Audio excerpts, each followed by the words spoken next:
నీకు నీ వరకు నువ్వు చేసిన మాఫియాకి లోపలికి వెళ్తుంటే దేవుళ్ళు గుర్తొస్తున్నారు, బీసీ కార్డు గుర్తొచ్చేస్తుంది.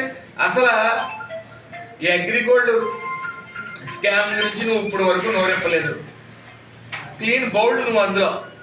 అలాగే దైవం విషయానికి వస్తే మీరు గమనించాలి, ఒక సెంటెన్స్ మీకు పంపుతా ఉంది, మీకు శిక్ష వేస్తూ ఉంది.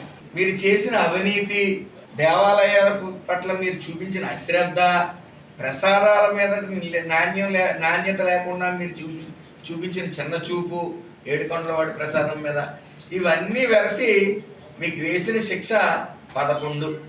అలాగే ఈరోజు మీరు బయటకు వచ్చి నేను 83 రోజులు ఉన్నానంటున్నారు. 8 + 3 11 సరిపోయింది కదా. దేవుడు మీతో వింతాట ఆడుతూ ఉన్నారు మీరు చేసిన పాపాలకి. కల్తీ మద్యం అనేది సృష్టించి ప్రభుత్వాన్ని అస్థిరపరచాలని చెప్పి ప్లాన్ వేసావు, అడ్డంగా దొరికిపోయి ఒట్లు అంటా ఉన్నాం. అక్కడ కృష్ణా జిల్లా పోలీసులు ఎంక్వైరీ చేసి మిమ్మల్ని లోపల పంపడం జరిగింది.